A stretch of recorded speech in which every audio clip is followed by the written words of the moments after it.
Ternyata yang tadi juga Direkam dong. Kamu seuzon. pulang dari awal ya. Ya, oke. Kelompok 3. Selamat siang teman-teman semuanya. Siap. Sebentar lagi kita akan melaksanakan ibadah yang nanti renungannya dipimpin oleh Anita. Tapi sebelum kita mulai, mari kita doa dulu ya. Kita berdoa.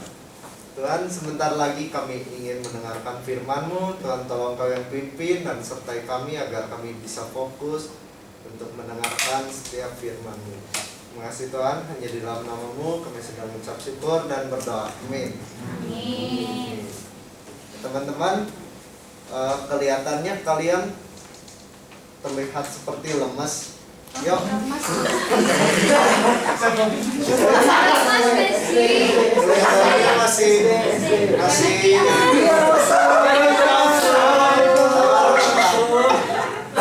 kelihatan capek habis ini ya, kayaknya habis ngerjain UAS ya tadi ya. Emang ada UAS? Enggak, kemarin habis lomba loh 17 Ya udah, sebelum kita memasuki, mari kita memuji nama Tuhan dulu dengan menyanyikan lagu Mendaki Yesus besertaku. Ayo semuanya berdiri ya teman-teman. Ikutin gerakan lause ya.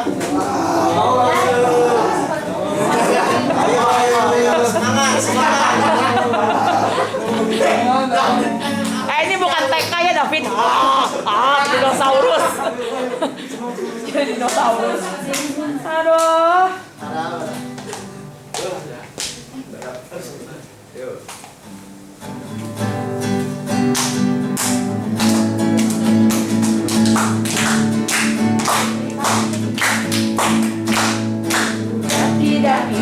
Daki gunung yang tinggi, turun lembah yang dalam, melintasi padang hijau membentang, Yesus besertaku.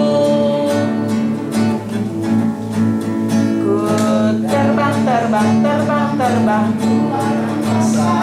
Pada nggak tahu lagu ini ya? Dalam samudra, aku dayung, perahu di sungai, Yesus besertaku.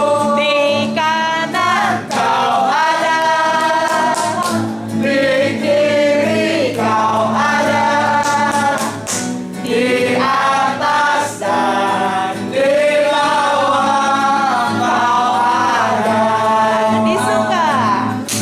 Disuka Kau ada, di duka pun Kau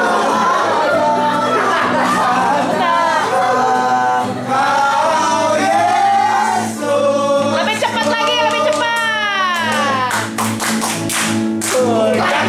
Daki gunung yang tinggi, turun lembah yang dalam, melintasi padang rumput hijau membentang, Yesus besertaku. Ku terbang ku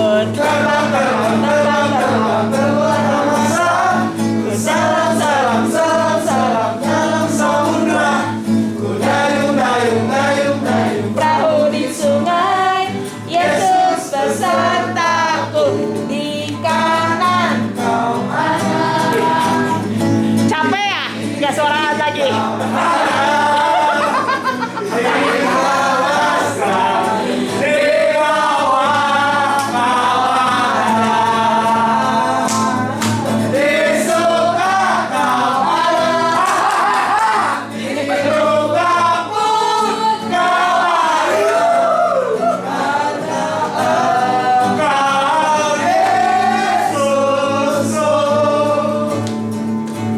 Frans aktif banget ya.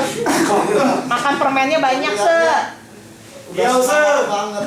Semangat Lause. Nah, tadi kan Yesus tuh kayak di mana-mana selalu. Tenang dulu ya teman-teman semuanya. Ya usah. Nah, di lagu tadi kan Tuhan Yesus tuh ada di mana-mana, berarti Yesus itu sayang pada kita semua. Maka dari itu mari kita nyanyikan lagu Yesus sayang padaku.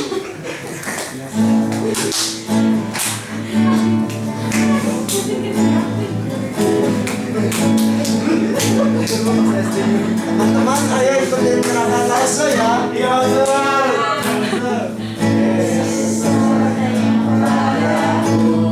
Alkitab mengajarkan walaupun kecil lemah, tapi ini miliknya.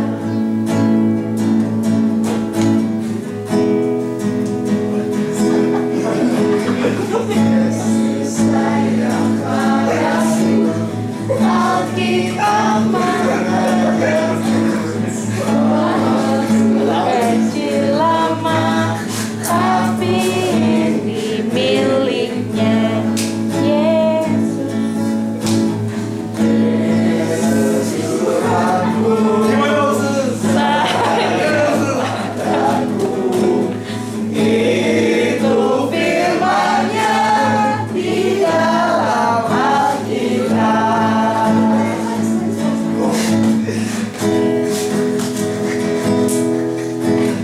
Yesus sayang padaku, Alkitab mengajarku, walaupun kecil lemah, aku ini miliknya.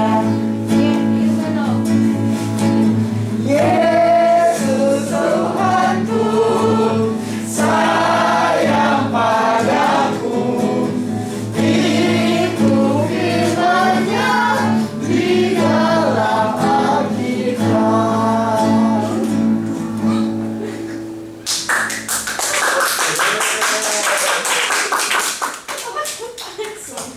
Sekarang kita akan memasuki firman Tuhan. Agak usah. Nanti ya. Duduk dulu semuanya, duduk dulu. Tenang.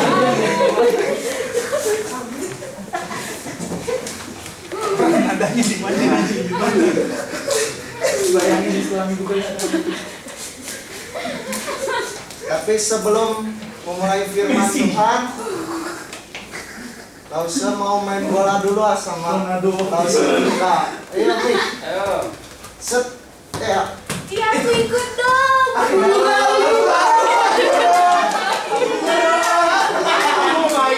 Main. Coba dengan Nah, masa harus cewek cowok main bola, Boleh. boleh cewek Ini main Lause. bola, main Barbie aja di rumah. Ya. Tapi aku nggak punya Barbie di rumah. Apa miskin kali kamu punya Barbie? Ya udah nih, kamu makan Yupi aja nih. Makasih. Dengar. Kita main bola aja. Nah, adik-adik, ada nggak yang pernah ngalamin kayak Lause tadi? Dibully atau yang membuli siapa? Dibully Lause. Kenapa? Saya dibully dia. Emang David bilang apa? Saya bapak katanya. Aku nggak dulu ya.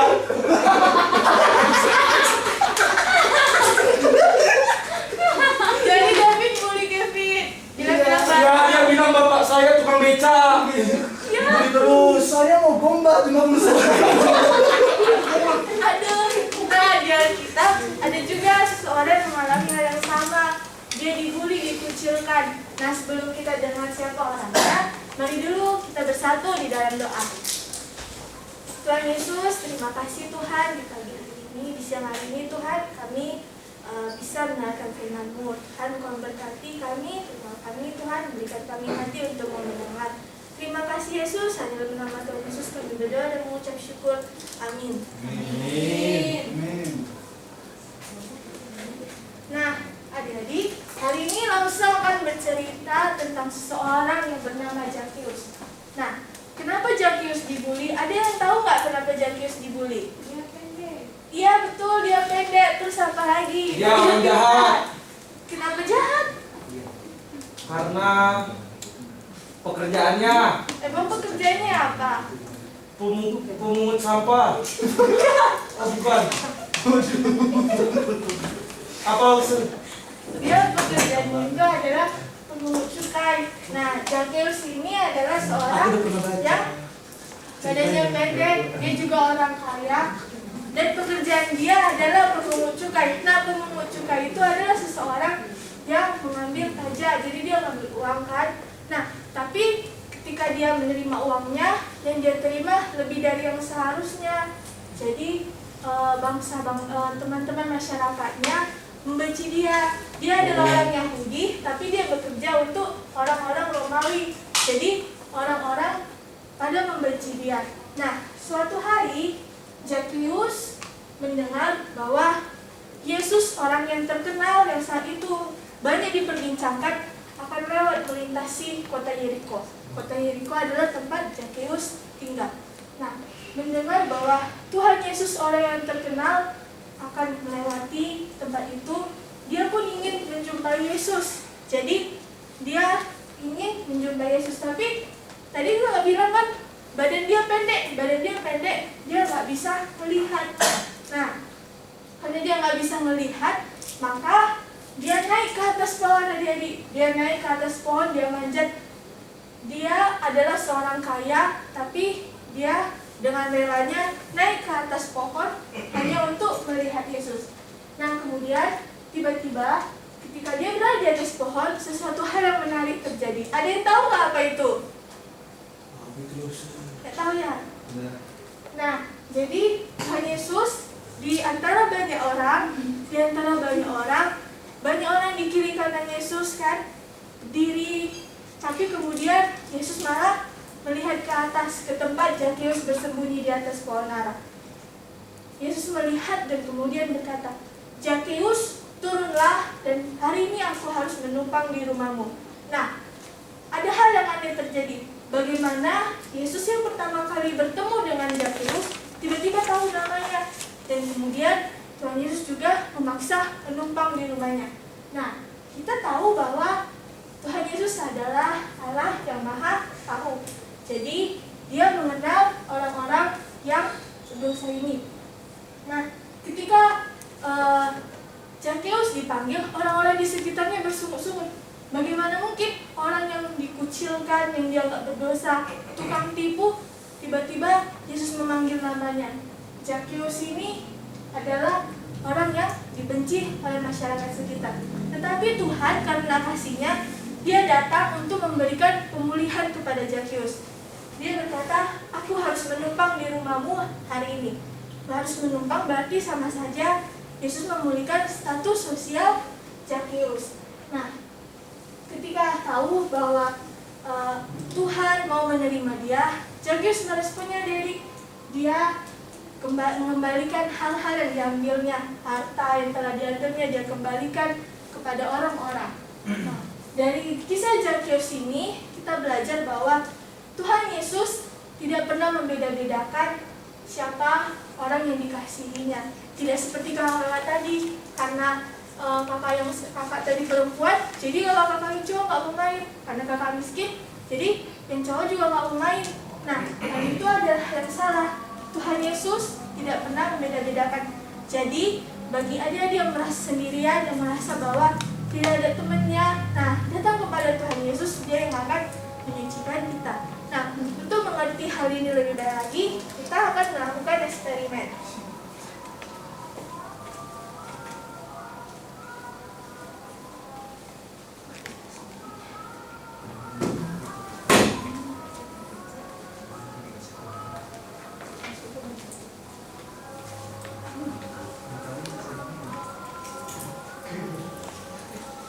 Nah, teman-teman semuanya, jadi betadin ini melambangkan dosa. Nah, jadi manusia itu kan berdosa nih, Zakheus itu berdosa.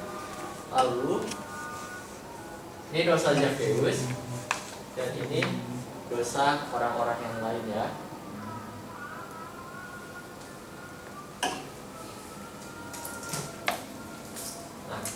Tuhan Yesus datang kepada Sakeus untuk memulihkan Sakeus. Kita lihat ya firman-Nya. Tuhan Yesus datang kepada Sakeus.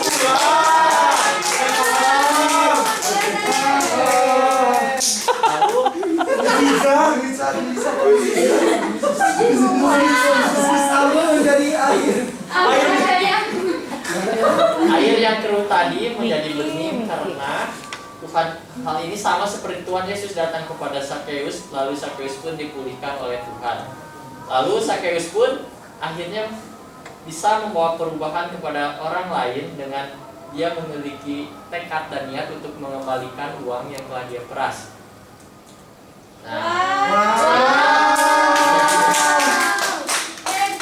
Jadi Sakeus dipulihkan oleh Tuhan dan Sakeus pun bisa memulihkan orang-orang di sekitarnya.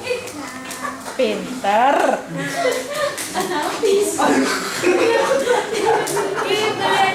Oke adik-adik, dan Anda paham kan kalau Tuhan Yesus itu memulihkan Zakeus, tapi kemudian Zakeus memulihkan balik, dia juga bertobat, dia bertobat dan memulihkan banyak orang juga.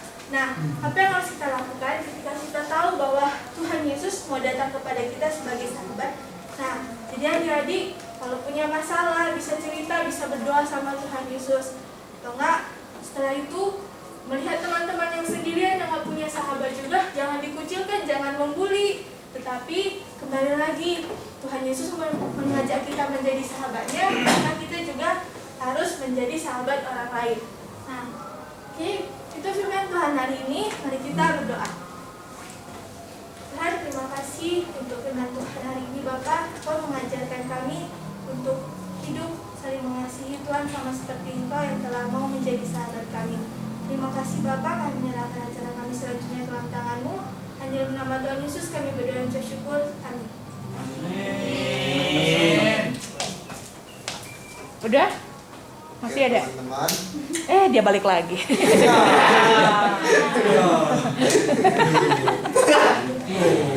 Yang tadi itu yang Lause main bola sama Lause Mika itu cuman acting ya teman-teman.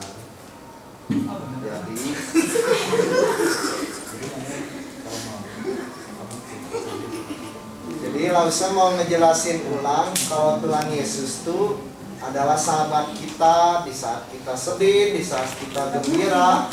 Tuhan Yesus tuh selalu hadir di sisi kita. Lause tuh pernah ngerasain gitu, waktu Lause lagi sedih, mumet gitu, banyak tugas, tapi Lause bisa jalanin semuanya hingga selesai bersama dengan Tuhan Yesus. Nah, dari itu Lause mau ngajarin kalian satu lagu baru, judulnya adalah Yesus Sahabatku. Ayo semuanya berdiri, ada gerakan ya. Biasa aja Frans Viking. Aduh. Lause contohin dulu ya. Senang kau sahabatku, kau pernah pergi meninggalkanku. Sedih sahabatku, senang kau pernah meninggalkanku. Sedih sahabatku, senang pernah meninggalkanku. Berarti lagunya bagus, langsung bisa ngikutin. Yesus sayang aku, Yesus sahabatku. Dengerin dulu. Yesus engkau sahabatku. Ayo. Engkau sahabatku, karena kau pergi meninggalkanku. Saatku sedih, saatku senang, kau tak pernah tinggalkanku. Saatku sedih, saatku senang, kau tak pernah tinggalkanku.